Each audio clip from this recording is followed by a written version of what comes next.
The 2023 NFL Draft is just a few days away, so it's time for our latest mock draft on the Fired Up NFL Draft podcast. You're listening to the Fired Up Podcast Network. Let's get fired up. And I'm your host, Brian Lamb, joined by Sean Balzer. You ready to do a mock draft, Sean? Let's do it. Excited. Just about 48 hours away now. I'm sure the rumors are come in hot and heavy until then, but let's see what we can do with the knowledge we have. Yeah, a lot like last time. I'll be doing odds. You'll be doing even teams. No trades. No trades. Kind of based on what we think the team's going to do. Maybe not necessarily what we do in that position. Correct. But I think it's going to be a lot of fun. So let's get started. I'm on the clock with Carolina. We keep hearing Bryce Young at 1. Although today there has been some discussion about Will Levis at 1. I'm just going to blow it up and go Will Levis. Are you really? Listen, there's traits that you can build on in the NFL with him. I don't love Bryce Young's size. Maybe they don't either. Frank Reich, got Carson Wentz in there. I think he has a type of quarterback that he likes. Maybe it's Will Levis. Wow. You're on the clock. All right. Well, clearly we didn't discuss this ahead of time because I was not expecting that at all. I mean, the rumors today came from random Reddit user, and that shot his odds up from something like 40-1 to 4-1, or even higher now.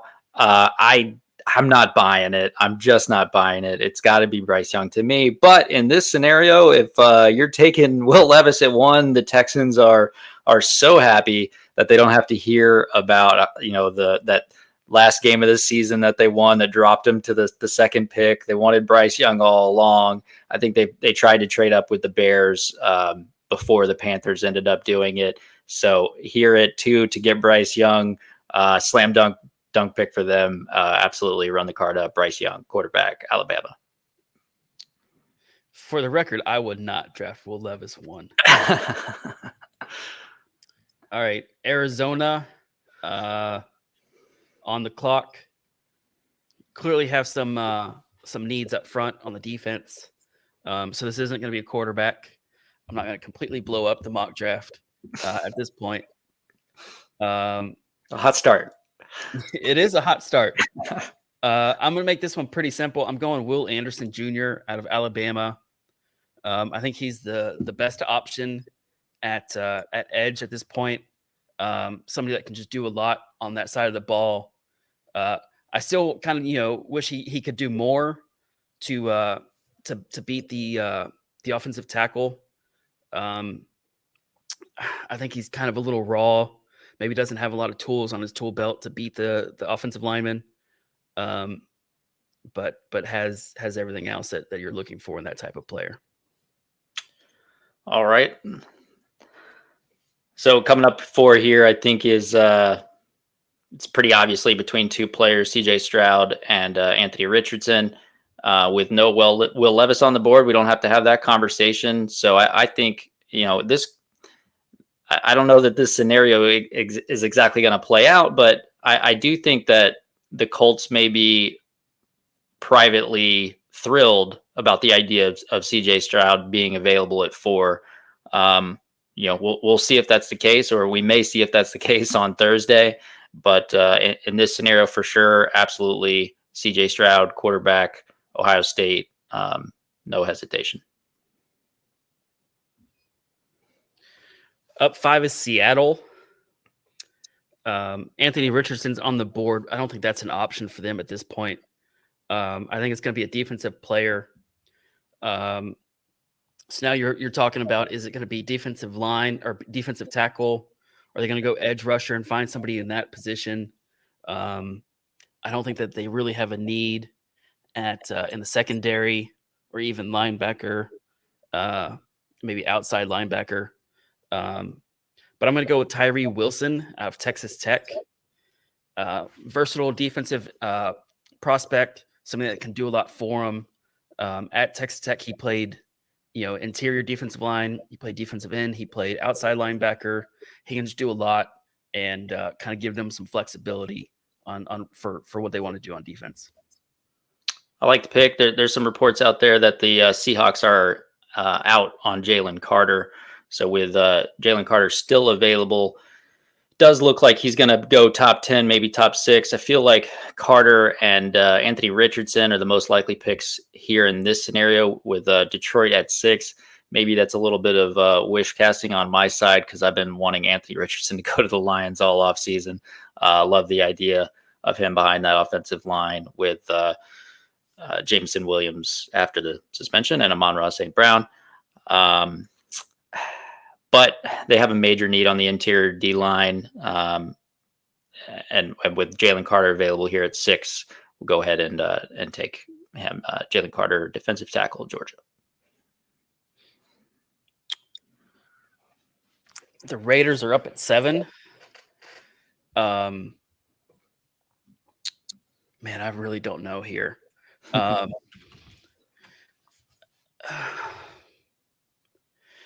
want to go offensive line. I think that they still have some needs there. Bringing in Jimmy Garoppolo, I think that they can kind of have some patience addressing that position. They don't need to do it this year.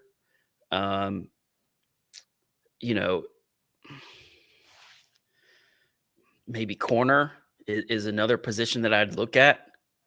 But I'm going to stick offensive line. I'm going to go Paris Johnson Jr., offensive tackle out of Ohio State. Nothing wrong with addressing the offensive line there. I think corner is a huge need, so it would be tough to pass on those 2 top corners for them. But if you're taking O-line here, then that makes it easier for Atlanta to get their choice between the 2 top corners. Feels like the steam here lately is on Witherspoon being the first corner off the board. I've been kind of leaning that way all offseason myself, but Christian Gonzalez has certainly got a lot of love. I think that they both go here in the top 10 or so, but with corner a big need for Atlanta. There's always the Bijan conversation, and I do think that this is where it starts. But I will go Witherspoon, corner out of Illinois. The Bears are up at 9 after having moved back with the Panthers. Me personally, I'm all in on Justin Fields. I think he's going to be a great quarterback. So you're talking about where do you go? I'm going to go. And maybe this is a little unconventional at this point at 9. I'm going to go Lucas Van Ness, the edge out of Iowa. You look at that front, and they just don't have anybody that scares you, really.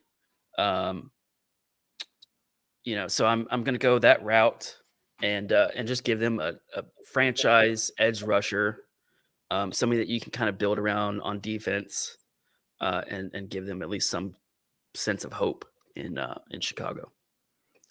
Feels a little high for me, for my taste. I know Bears fans are hoping that they'll support Justin Fields on the offense a little bit better, whether it's a weapon in the pass game, running back, or at offensive line. I think offensive line's fairly high probability, but nothing wrong with loading up on the defensive line. So here at 10, Eagles are pretty happy with these options, I think. Again, Howie Roseman extremely likely to, I think, trade back in a scenario like this. You've got teams like the Titans, perhaps the Bucks, perhaps the Vikings that could trade up for, I guess at this point we're talking about Anthony Richardson. Christian Gonzalez still being available here at 10. I hesitate to do this again. I think we did this in our last mock draft. Gonzalez was available at 10, or maybe it was Witherspoon for the Eagles. They've got Slay and Bradbury, under contract for several years. They are both, getting up there in age, especially Slay. The Eagles do like to draft for depth, not for immediate need. And that sure feels like the most valuable position, or at least of the positions that the Eagles value, still sitting here on the board. I know a lot of people think that Bijan might be the pick here. There's just no way that the Eagles are doing that at 10. It is absolutely not happening. So with the way that the board has fallen here, I think the real decision, assuming no trades, I think the real decision is between Christian Gonzalez and a guy like Nolan Smith. Reports out there that they really like him. He, absolutely crushed the combine, athletic freak, really did well in interviews, supposedly a really high character guy. Definitely the kind of guy that, the Eagles tend to go for. So I'm actually going to pass here on Christian Gonzalez and take Nolan Smith out of Georgia.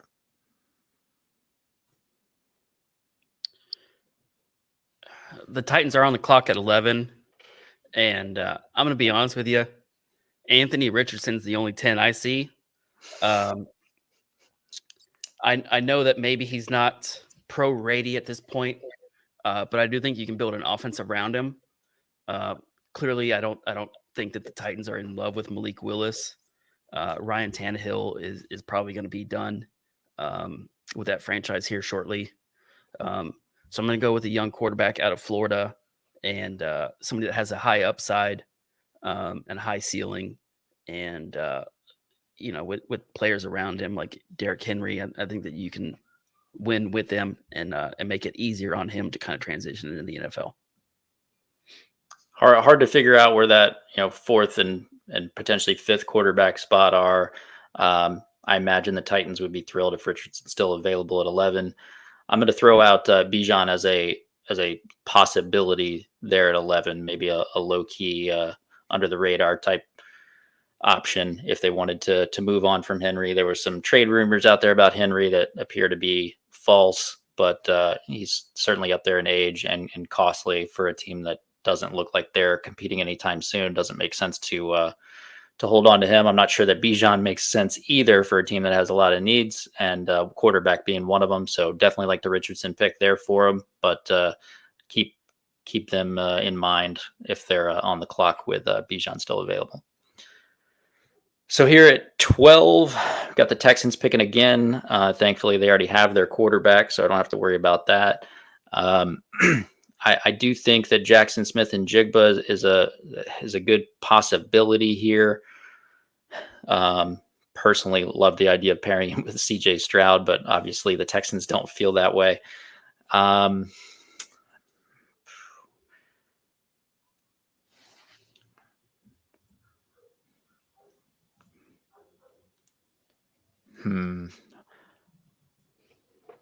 think I will go ahead and take Jackson Smith and Jigba, wide receiver, Ohio State. Yeah, that's a tough pick for the Packers at 13. Yes.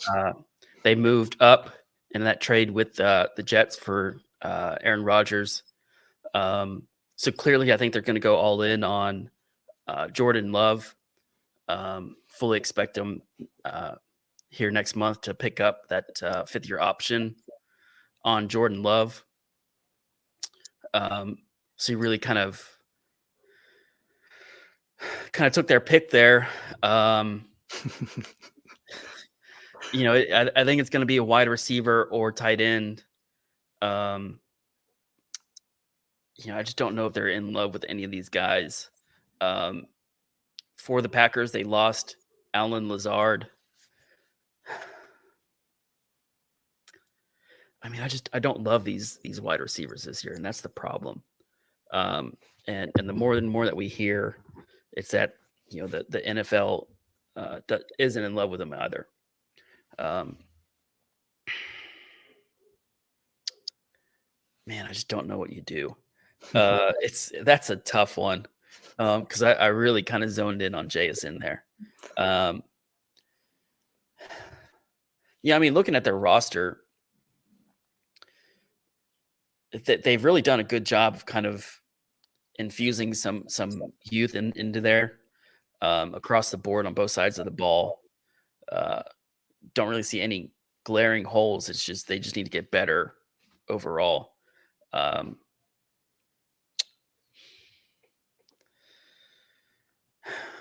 go Quentin Johnston, wide receiver out of TCU. Maybe the only guy that can kind of play outside.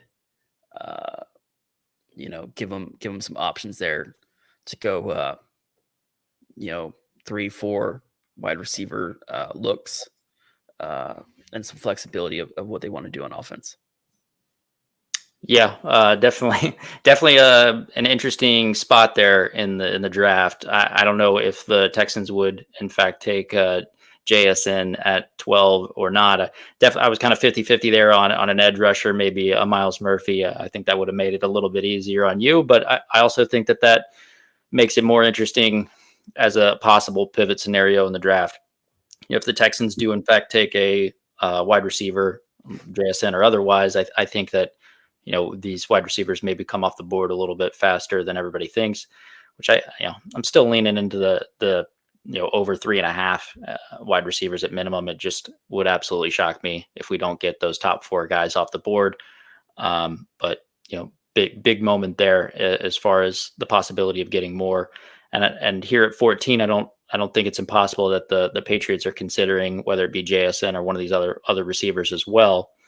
I'm going to go ahead and stop the Bijan slide. I'm not sure that it makes a whole lot of sense, but he's going in this top 15.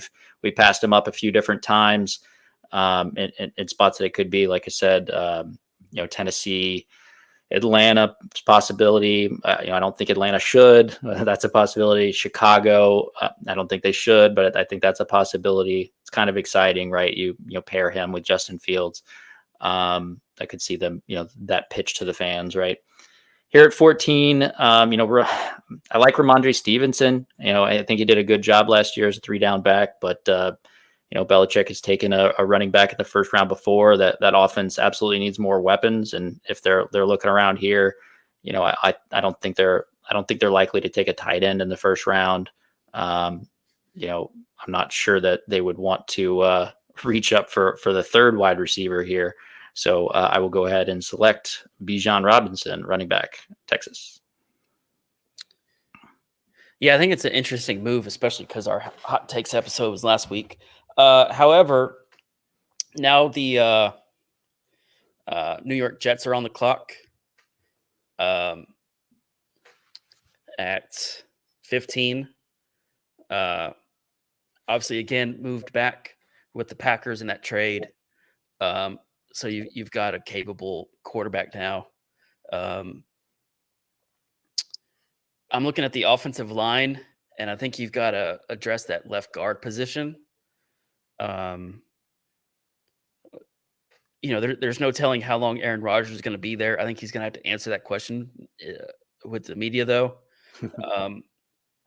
Fully expect him to play over 65% of the snaps this season, which means that the Packers will get that first-round pick next year. However, with this pick, I'm going to go O'Cyrus Torrence, guard out of Florida. I think it's early, maybe a bit earlier than everybody kind of expected it to be. However, certainly raises that need. And for the Jets, I just don't know what you do there outside of that offensive line. Maybe tight end. But if I'm the GM of the Jets, I'm going to go with a guard there in O'Cyrus Torrence. I think it's almost certainly offensive line. I think, part of the agreement to trade back is they know that one of those guys is going to be available there. I might lean into Skoronski out of Northwestern myself, but at least with O'Cyrus Torrence, you're getting a plug and play type guard. So with Washington up here at 16, we've got to stop Christian Gonzalez's slide. He almost certainly won't go this low in the real draft. I don't think was definitely in play in the top 10, not to mention 10 at Philly. big need for Washington. They would be thrilled if he's available at 16. Absolutely smash Christian Gonzalez, cornerback, Oregon. The Steelers are up at 17. I mean, I think everybody is probably in agreement that it's got to be offensive line here. Or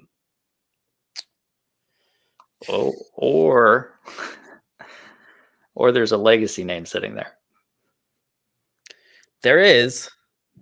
I think that's the dilemma. It's a dilemma for sure. Man, I just don't know.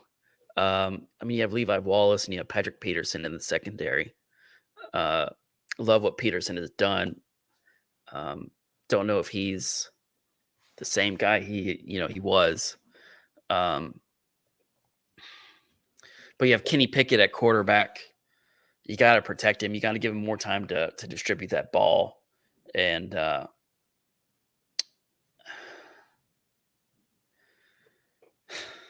mean, it's two players on the board, right? You're trying to pick between two. At least mock draft database has it as best player available. You're deciding between the top two. Yeah, and I mean, just looking at the team needs, it's tackle or it's cornerback. I don't think that there's any other realistic possibilities that this could be. And you're looking at the top 30 visits, and that's kind of where they focused at.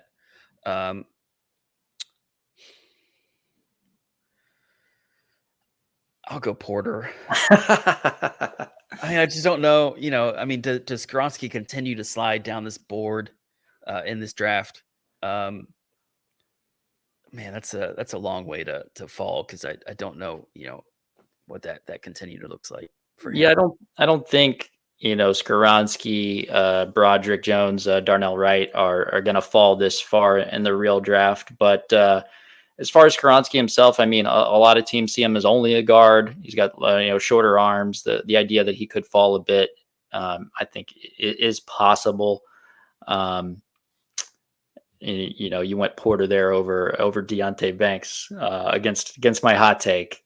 So I'll have to get Banks off the board here soon. But with the Lions at 18, I think I'm going to go Michael Mayer, tight end out of Notre Dame. It'll be a replacement in the pass game from T.J. Hawkinson when they traded him over to the Vikings, and it'll help mitigate the 6-game loss of Jameson Williams a little bit. Yep. Buccaneers at 19. You're not going to be able to talk me out of it this time. It's Peter Skoronski. Yes. Bucks highly likely, I think, O-line, and with Skoronski there, absolute smash. But if not, just go on down to the board of the next two. I think that they'd be or as they said in the hatchet wielding hitchhiker, smash. Go ahead. So what do we got here at 20? Seattle. What we did, I believe you took Tyree Wilson there at the top. So I think that fills one of the more immediate needs.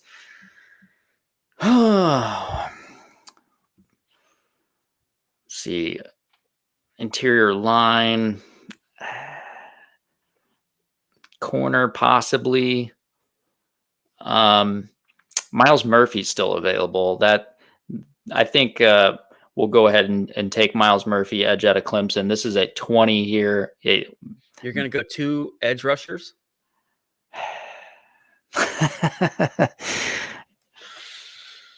No, I'm not. It's too low for Murphy. It's too low for Murphy already. I felt bad about Christian Gonzalez being so low, and now we got Myles Murphy so low. I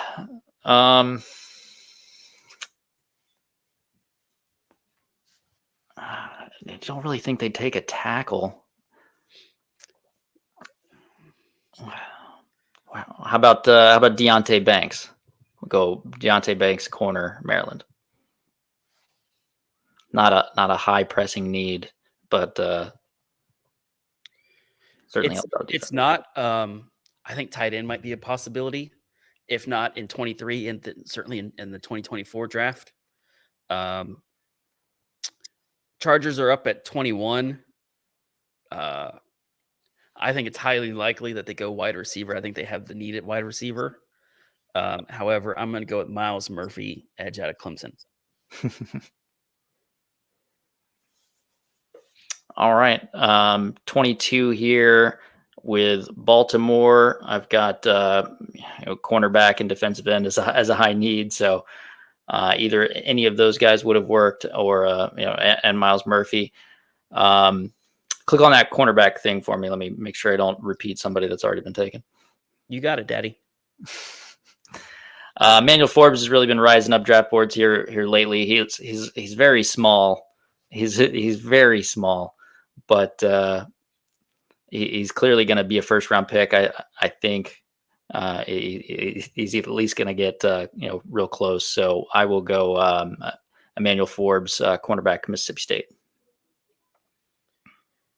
Vikings are up at 23 now. I'm looking at Hendon Hooker. And to be fair, I think if they want to go quarterback, I think you've got to move up to get Hooker. I don't think he's going to be there at 23. Brought in Byron Murphy and Marcus Davenport. You lose Adam Thielen. I don't know if receiver's really an option for you there. Certainly not in the first round. So I'm going to go with Hendon Hooker. I love the need. I love, that upside. Probably won't play this year, especially with Kirk Cousins there. But you look at the long term there. I think that they probably move on from Kirk Cousins. You have a new GM in the building. I don't think that head coach is tied to him. I don't think Kevin O'Connell's tied to him. Whereas, maybe you look to the future and somebody that they can build around on offense. And I think that's Hendon Hooker. I think I'm obligated to say that I like that pick because I like Hendon Hooker. Getting the fifth year option, I think, is important for him. Obviously, with the injury, if he goes to a place like Minnesota, probably doesn't play much. Maybe gets a game or two in there, but the medical, the so-called medical red shirt on top of getting a year to better understand, a pro style offense, I think would do a lot for him. But absolutely excited to see what he can do in the NFL. Also, throwing to a guy like Justin Jefferson would be pretty nice for him. So here at 24, every time I get to 24 and Brian Branch is still on the board, it just seems like a match made in heaven. Whether it be at safety or at nickelback, I think that it is just a perfect fit for their needs. So easy decision here. Brian Branch, DB out of Alabama. All right, Giants are up at 25. The New York Football Giants. Looking at these needs, I know you need a corner, and they have some youth there in the secondary, but I don't think they have a lot of talent. And looking at these corners on the board, I'm not in love with them. Keely Ringo, he's got the size that they're looking for. I don't know if he'll go first round. I think he'll get close though. Yeah, and I mean, looking at the Giants, even if you go back a couple years to look at Andrew Thomas, somebody that was maybe falling down the board a little bit, certainly in the media's eyes. Yet, they took a shot on him, and he's turned out really well for him. And go back to look at Keely Ringo, somebody who was rated highly as his process kind of started, has fallen down that board. Two guys from Georgia, obviously. So there's some comparisons there between the two. So I'll go Keely Ringo, cornerback out of Georgia there. All right, Dallas Cowboys on the clock. Feeling pretty confident that this is wide receiver or tight end. I lean against wide receiver for the Cowboys, really because of what they have in place. Obviously, CeeDee Lamb is a long-term piece. Brandon Cooks maybe is only a year or two option, but they still have Michael Gallup around, and I know that fans are disappointed in his performance last year coming off the ACL, but I don't think the Cowboys are ready to give up on him. Unless they're really in love with a guy like Jordan Addison or Zay Flowers, I think to give Dak Prescott another weapon in the passing game. Easy decision here for me would be Dalton Kincaid, tight end out of Utah. Just stud pass catcher, best pass catching tight end in my eyes. I think that's a slam dunk pick for them. The Bills are up at 27. I'm really looking at that defensive line and doing some work for the 2024 NFL draft. And you have 3 guys that are set to hit free agency after this season. That's Daquan Jones, Ed Oliver, and Tim Settle. 3 defensive tackles. If they don't address the need now, I think they got to do it in 2024. However, I'm looking at 2 guys that are on the board in Kalijah Cansey and Brian Brzee. Not in love with Cansey. Those measurements really scare me, but I don't think that you can overlook his play. And with Von Miller, Greg Rousseau, Shaq Lawson, AJ Epinesa, you have guys around him that can maybe take some pressure off. So when you really look at it, I love that fit. Kalijah Cansey, defensive lineman out of Pitt.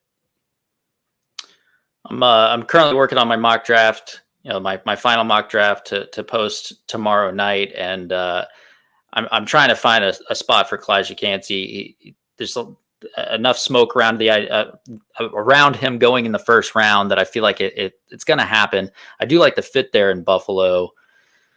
It just seems like too much talk of them going with wide receiver, making a so-called big splash. Maybe they go for somebody like Cansey here and they make a trade for DeAndre Hopkins or something like that. I do like the fit there. Here at 28, the decision is between an offensive lineman and Jahmyr Gibbs. I appear to be on an island here with Jahmyr Gibbs as a fit to the Cincinnati Bengals. I'm not expecting Joe Mixon to be on the team much longer. They lost Samaje Perine in free agency. Haven't shown any kind of commitment to their other running backs, Chris Evans and Travion Williams. So I really want to go Gibbs here, but I believe we've got a couple O linemen sliding down the board. If you could, Broderick Jones and Darnell Wright. I don't see how we pass on either one of them. I will give them Broderick Jones, offensive lineman, Georgia. New Orleans Saints are on the clock at 29. Excuse me. Just made that big signing for Derek Carr. But I'm going back to look at that defensive front, and you really don't have a defensive tackle that you can game plan for. You have Cameron Jordan and Peyton Turner there at defensive end. You have a nice group of linebackers. Even your secondary's covered. So I'm just looking at that front. Brian Brzee on the board, defensive lineman out of Clemson. Kind of love him here in this position and kind of give him something to do. Maybe you kind of go and look at slot receiver with Zay Flowers on the board, even Jordan Addison. But I'm going to go with Brian Brzee.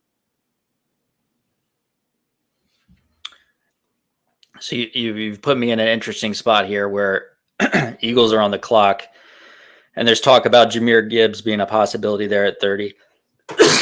Are you okay? All good, all good. There's talk about Jahmyr Gibbs being a possibility at 30. I don't think that they would pull the trigger on a running back in the first round. I mean, at 30, it's much more of a possibility than at 10. There's just absolutely no way they're going to do that at 10. With O-line, though, the way that the board has fallen, this pick to me is between Darnell Wright and Jordan Addison. There's been some chatter about their interest in Jackson Smith and Jigba recently.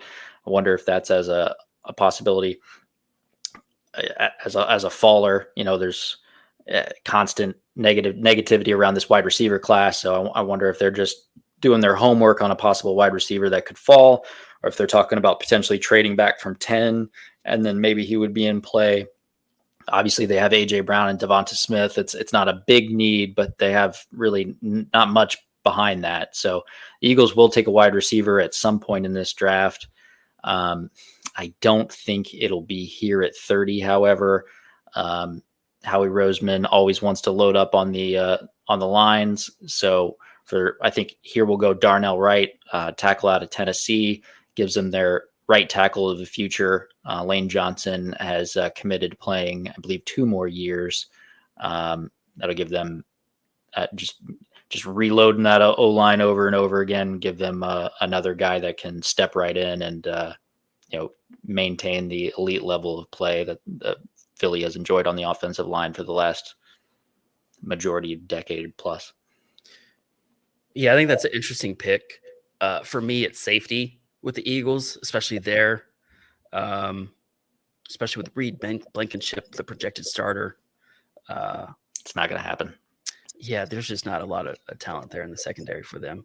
It's the same issue at safety as there is at running back. The Eagles just don't value those positions, and you could argue whether or not that's logical. But they just don't value those positions with a guy that I think probably is a top 15 to 20 talent still being available, and Philly valuing O-line and D-line over everything but quarterback. If Wright's there, I think he's the pick. The Kansas City Chiefs are on the clock here at 31, the last pick in the first round after Miami had to forfeit their pick.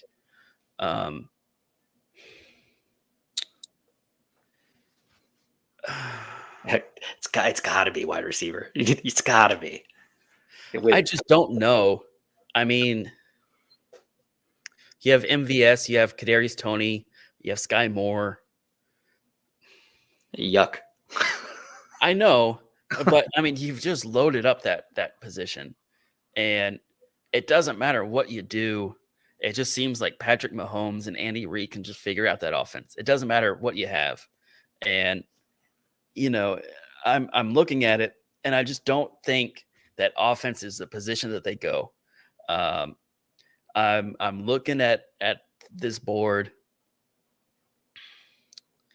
and you have George Karlaftis at defensive end,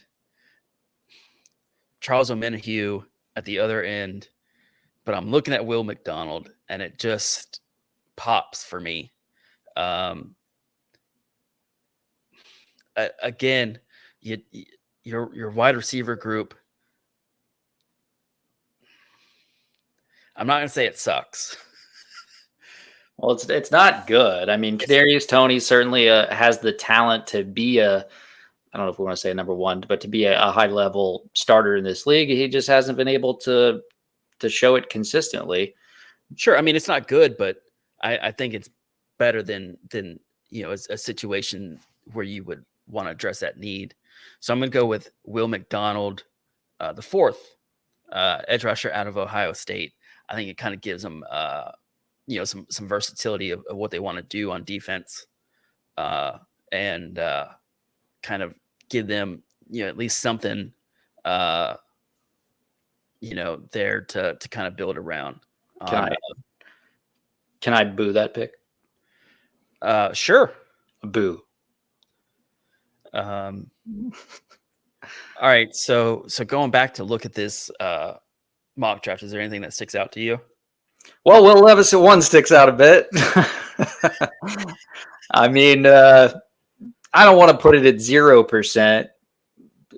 You know, at a certain point when there's smoke, there's fire, right? But no, it's Bryce Young. It's Bryce Young at 1. It has to be. I mean, it was an interesting exercise for our final mock draft podcast. But that's got to be Bryce there. But there's so many pivot points in this draft, and you could, if you want to call one of them, you kind of added one onto the list. But I think Tyree Wilson could go as high as 2, and then we ended up having him go 6. That's, I think, the absolute floor. Bijan Robinson, I mean, good luck telling me, figuring out where he's going to go, right? Like, Jackson Smith and Jigba, I think it feels strongly that the Packers are going to take him at 13. We'll see. Texans need help in the wide receiver core, absolutely. So it would not shock me if they went ahead and snatched him. And then figuring out where these quarterbacks are going to go, figuring out where these wide receivers are going to go. I mean, the biggest disappointment in this draft to me is I'm fighting a losing battle here. I still think that 3.5 wide, we get the over on 3.5 wide receivers, and that Zay Flowers, Quentin Johnston, Jordan Addison, and Jackson Smith and Jigba, not necessarily in any order there, come off the board in the first round. Does a fifth one come on? It was one of my hot takes. Yeah, we definitely hit the under with 2 at 12 and 13.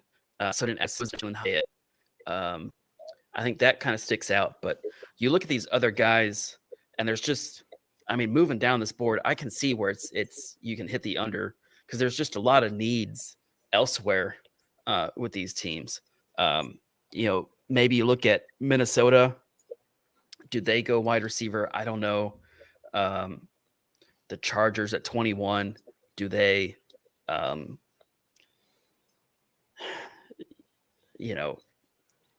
Detroit. Obviously, they have a couple of needs now at wide receiver. Especially early in the season for those first 6 games, which are brought to you by DraftKings. So you kind of wonder, do they go with a wide receiver? If I'm their GM, maybe I'm pounding the table for one of these guys. You get Michael Mayer and Jalen Carter in this draft, which I think are 2 impactful players for them. However, certainly a need now for them at wide receiver. Do they kind of look towards free agency? Maybe one of these guys that gets cut in training camp or in the preseason. You got Jordan Addison and Zay Flowers still on the board here, so I'd find a way to scoop one of those up. You do. I think it's interesting. I don't know what they do there. You're all the way at pick 48 in the second round. So I think these wide receivers are going to be off the board by then. I think maybe you see a run on wide receivers early in that second round if this is how the board plays out. Sure. So, for them, I don't know if they have the capital to move up. You have a couple second round picks in the third and then some later round picks. So I don't know, if you can kind of put together a package to move up, if you want to put a package together to move up. They'll address. They probably will address wide receiver at some point in the draft. It doesn't, I don't think it needs to be in the first round. Maybe it's second, maybe it's third. Yeah. All right, Sean, we did it. Our second mock draft. Any final thoughts? Once again, we nailed it, and that's exactly how it'll go. And no need for argument. However, there will be plenty of need for argument after I post my mock draft tomorrow night. Still working on that and waiting for every last rumor to hit the wire so I can try to get those guys in the right spot. I mean, it feels like, and maybe we say this too often, but it definitely feels like we know less here. I mean, it's less than 48 hours till draft time. It feels like we know less about what's going to happen than we have in a long time. You just took Will Levis at 1. I think that's the only position I do expect to know is Bryce Young. I mean, I think I've got a good educated guess on some other ones, but that's the only one I feel decent about, and maybe I shouldn't. I don't know. For being 48, 47 hours out, we know nothing. Yeah. Yeah, it's going to be interesting. Certainly looking forward to it. Can't wait for it. Absolutely. And we'll obviously have some analysis up next week on the podcast, as well as at the website, NFLDraftLounge.com. I'm Brian Lamb. You can find me on Twitter at BrianLamb_ISN. All my content on NFLDraftLounge.com. And give them your handle, Sean. At Sean Balzer, and look out for that mock draft tomorrow night on NFL Draft Lounge. All right. It's been a fun one. We'll catch you next time.